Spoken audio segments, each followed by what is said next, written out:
when did it click that this wasn't just temporary? Actually, guys, kagaya ng mga nasagot namin previously, actually, there were already too many challenges na encounter namin. Not only with my family, no, sa pag-accept, kundi pati sa college pa lang. With my friends na gumawa ng mga fake stories. So, isipin mo, umabot pa sila sa point na magdadasal pa sila para na maghiwalay kami. Oh my God, yes, Oo. yeah. So, There were like people praying na maghiwalay yeah, kami. maghiwalay kami. Like, And then- wala naman kaming ginagawang masama for them. Like, Yeah. ina-enjoy lang naman namin yung... And then some of his former friends pa, parang gusto nila magkabalikan si Parvs and the girl na kinakahiya siya Hell no. before. Kala ko lang, sinabi pa sa'yo, ginawa ko lang daw siyang rebound. yeah, oh my Like, God, what yes. the F, guys? Kasi Like, guys, yung kinort Oh my niya na yun, goodness. parang he courted, how long did you court that person? 1 year, 6 months? Parang ganon. Basta I wasn't yet, hindi pa ako doon nagsa-study at that time. So yun, so may Yeah. mga ganong scenes na parang, oh my God, parang grabe, parang sikat na sikat ba? Parang like, we were literally the talk of the town. Grabe, left and right. May maririnig ka na Yes. talagang negative about sa isa. There were a lot of rumors about the relationship that didn't really feel right. It did not feel like it's such a safe space. Hindi ganon. Totoo. Actually, talagang nung nag-start na talaga tayo mag-usap, love, the way na hinandle namin yung mga problems, the way na tinanggal ako ni Alex sa situation na sobrang overthinker ko sa mga weaknesses ko, sa ganun. Dun pa lang alam ko na she's the one. Aww. Yeah, medyo madami talaga tayo na-encounter. Actually, first 6 months na encounter namin, like pumunta ako from US, bumalik ako from US, talagang tuloy-tuloy yung mga problems namin. And actually, from the start, nung nasa US pa lang ako, na-realize ko na she's the one.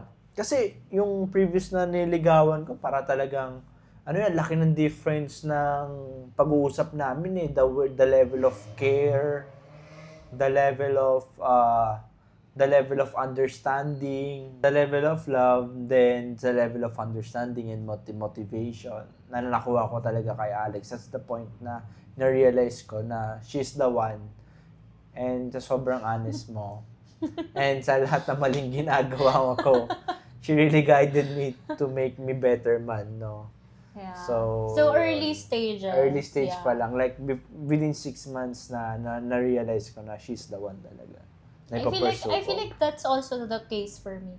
Kasi guys, we're very, I don't know kung tama ba yung term, practical thinkers. Like, we do know you don't fall in love at first sight. Yeah. Because you'd have to get to know the person before you actually love someone. But what we do believe is that you fall in like at first sight. Like, physical attraction talaga. Yun naman talagang una. Yeah, Always. yun naman talaga ang una. And then, in terms of like, when did I know from my end that this was it? I think early stages of the relationship. Kasi the fact that we were LDR, it worked. And then the fact na nung nalaman ko na oh, your parents doesn't like me, and then you still stayed. And then, You stayed. we both stayed. Yeah, Actually, we both stayed. maturing is realizing that we both stayed. Yeah. Kasi, pwede din naman siyang sumunod na lang sa And parents yun niya. yung pinaka-best decision na ginawa ko for me. You're gonna make me cry. But, yeah, we stayed. I feel like that's something really pivotal, is that we both stayed despite na, it's not really the easiest way to go. Actually, hindi lang parents na naging problem kahit nga sa college. Isipin mo, mga Yeah. friends mo. Dumating nga yung point na kahit yung friends mo nawala. Di ba? Hindi naman. Oo. But yeah, ganun. Friends mo nawala, friends ko nawala. So yeah, I guess At least, that's it made us more stronger na up to now. 8 years and strong. Yes. Next question. How did we manage to stay strong even without your parents' approval? So, we started from small steps. At first, we were having doubts. Lagi Yeah. namin to sinasabi sa live, it's not without complication. Yeah. It's not without hesitations. Hindi siya laging 100% I'm in Alex or tama. 100% I'm in Parvs. If we were to be honest, it's not like that. Kaya nga sabi ni Parvit kanina, there were times we tried breaking up. Kasi it felt like everyone is against us. Like even parang yung tadhana was against us kasi Yes. parang there's challenges after challenges and it just keeps on going. Isipin nyo guys, yung support na in-expect nyo kahit sa friends nyo hindi mo makuha. It's true. Diba? It's true. So yun, but I guess what kept like the relationship was the constant trying. Like nagtatry kami pareho. He tried his best to stay and for me not to feel alone sa journey na hindi ako tanggap ng parents niya. He introduced me sa sisters niya. Yeah. Just for me to feel like, oh, his family likes me. Like, at least some of his family likes me. Yeah, someone from his family accepts me. Kasi syempre, nakaka-stress, nakaka-sad when the person you love, yung family niya, hindi ka love. Kasi hindi niya yung na-experience sa family ko. Na-experience sa family ko was Sobrang warmth. welcoming talaga. Yeah, and love siya ng family ko. So, alam niya na nape-pressure ako, na parang nalulungkot ako dun sa situation. But, it's really about two people wanting it eh. Kailangan dalawa, no? Totoo. Yeah. Kailangan talaga dalawa. Yeah, I feel like kailangan pareho niyong gusto. Level din ng understanding na binurot natin sa relationship. Yeah. Despite the challenges, kung Yeah. ano man yung finiface ng relationship namin, we tried our best to understand. Kahit hindi mo na maintindihan, kailangan mo pa rin intindihin. Yeah. Diba? Ganon siya. Yeah. Diba? It was it's so hard. challenging. It's really about ako naman Oh. iniyak na yun. It's about choosing each other. Yeah. Time and time again. And you know what? Long-term relationship is not just rainbows and butterflies. It's really, sabi nga ni Maroon 5, it's all about compromise. Totally. It's all agree. about choosing each other despite all odds. It's all about wanting it more and more each year. Kasi, it's hard. Yung, It's really yung hard, hindi it kayo was. tanggap. Yung nilalaban nyo. That's why we really have to build everything from scratch. We have to be established para if anything goes wrong, Kailangan maging matured agad. kaya natin. If biglang hindi na mag-support yung parents niya, kaya namin. So those things, it comes with with grown-up decisions, and that's what kept us going, because the expectations was I'm gonna cry. Kasi the expectations was to be matured at such a young age kasi we wanted to fight for this. Yes. So, yun siya. It's all about trusting each other na he's not gonna leave Never. kahit na ayaw sa akin ng parents niya. And it's all about him trusting me that I'm gonna stay no matter how hard it is. Totally agree.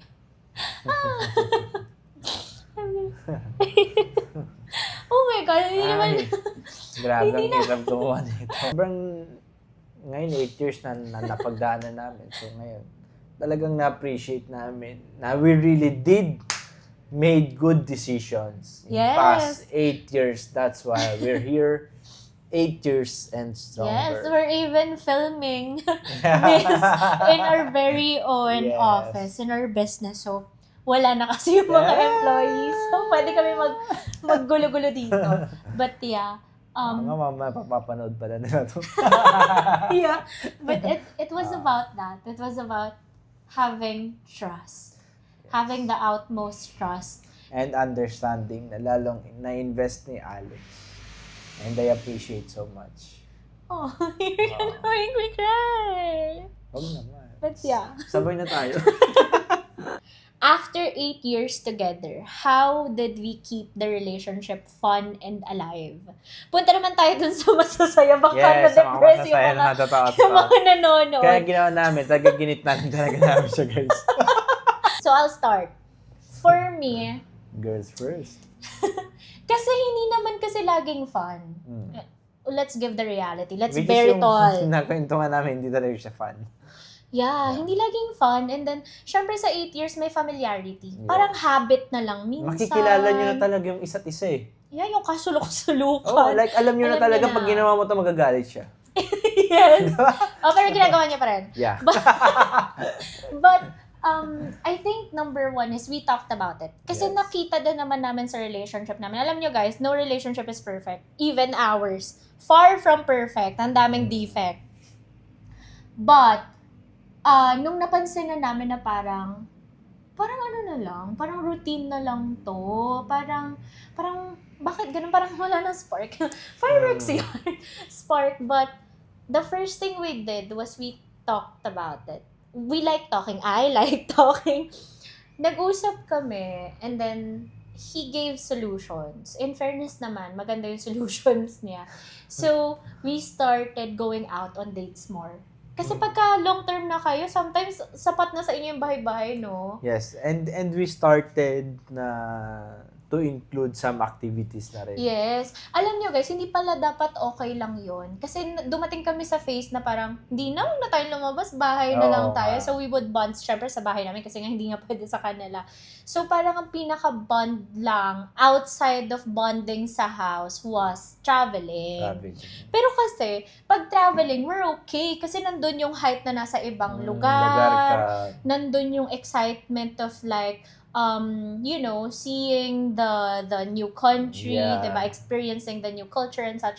Pero once we go back to the Philippines, back to reality talaga siya. Yeah, Like, nawawala talaga lahat, guys. So, parang sabi namin, alam niyo, sabi ko talaga sa kanya, I don't think this is working. It's getting boring. Yeah.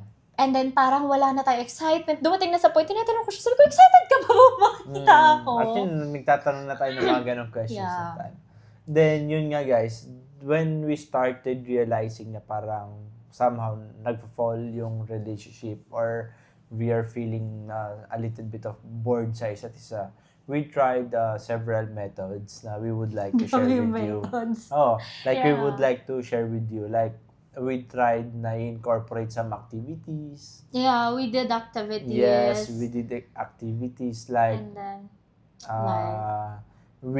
sabi ni Alex, mag-watch din daw ako ng K-drama kahit hindi ako nag-watch that time. Yeah, which is sobrang nagustuhan ko. Kaya somehow, nagkakaroon kami ng new interactions, like, ano yung naging perspective mo. New form of bonding. Yeah, and then, introduce din yung paglalaro namin sa mobile game. Yeah, nag-ML kaming dalawa. So, those things. And then, we started going out more. Yeah. Para kasing naging comfort zone namin na hindi, bahay na lang tayo. Stay na lang tayo car dito. dates na lang. Ganun na lang, no? Yeah. Parang yung date kasi parang ginawa namin sobrang simple. Yeah, sobrang simple na parang it became like sobrang usual na lang. Usual na lang. Parang wala nang bago. Okay, and we would parang yung dates namin, like, no efforts at all. Like, yeah. Ang effort mo na lang is to make yourself vacant sa oras na yun kasi nag-date kayo, like, nandun kayo sa bahay, chill lang. Parang ano lang, kwentuhan. Yeah. Pero yun, so, nung nag-incorporate na kami ng mga activities, naglalaro kami, like, nanonood ako ng K-drama. We started getting excited Yeah, again. excited ulit. And then,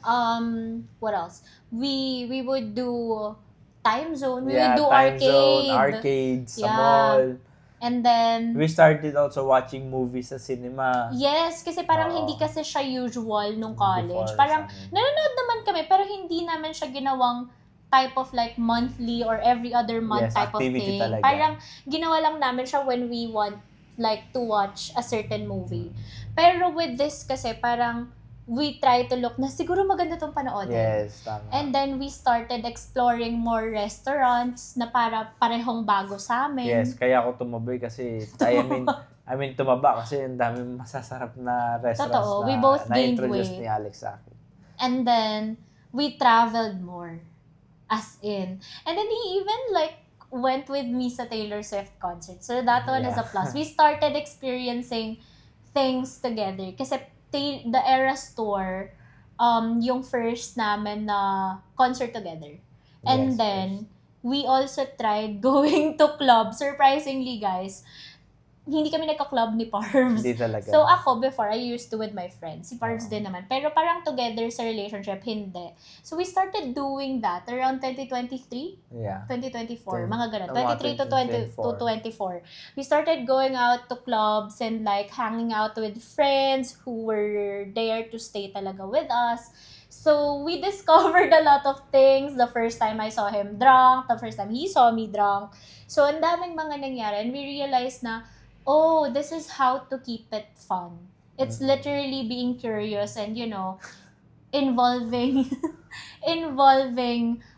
yourself with like new activities or Yes. like yung mga dating gustong... Actually guys, hindi lang talaga siya sa activities. Kumbaga, we started wanting each other's company.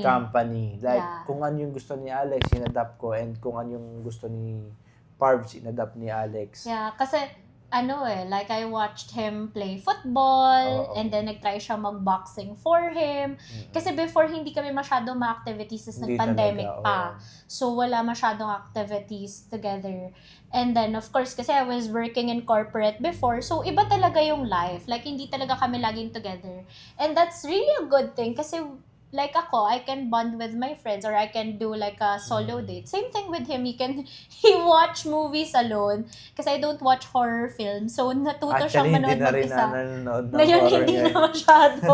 Naduduwag na siya, nahahawa na. But yeah, it's really about finding common grounds in things that we Totoo. both love. And then, exploring new things na surprisingly, we love also. Yeah, we love Yeah, also. so yun. Ngayon, ayan, masaya That's na how talaga we kami. kept the 8 years fun. And ito, addition na to. Additional.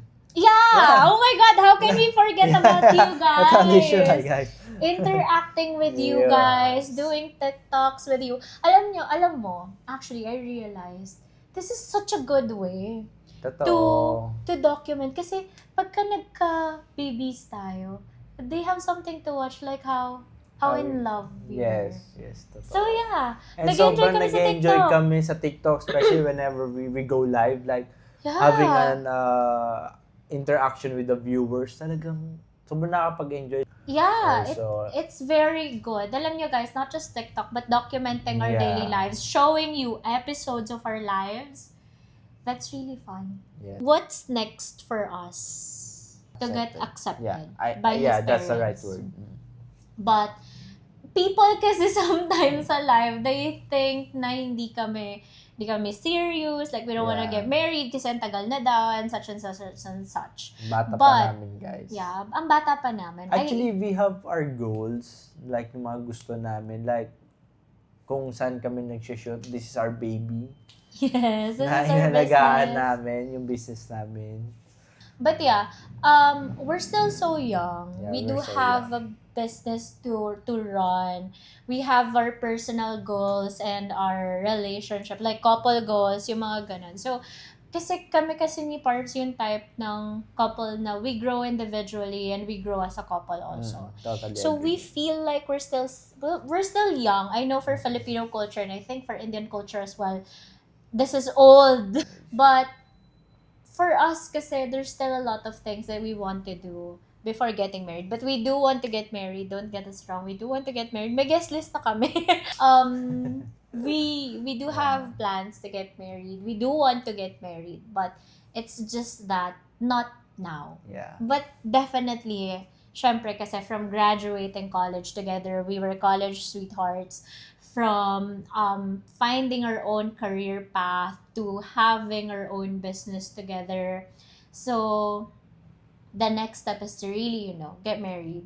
And that's also what we want. It's just that hindi pa lang sa ngayon. Yes. So, I guess that's what's So next stay for us. tuned. Yes, like future plans, dreams, and dami pa. There's a lot more things to achieve before marriage. Yes. But yeah, and the last question. The last question for our episode 2.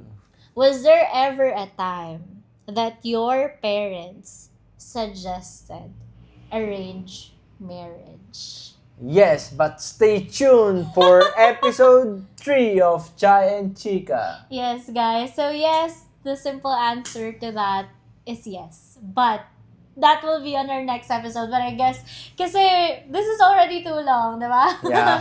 Yun lang, guys. Bye!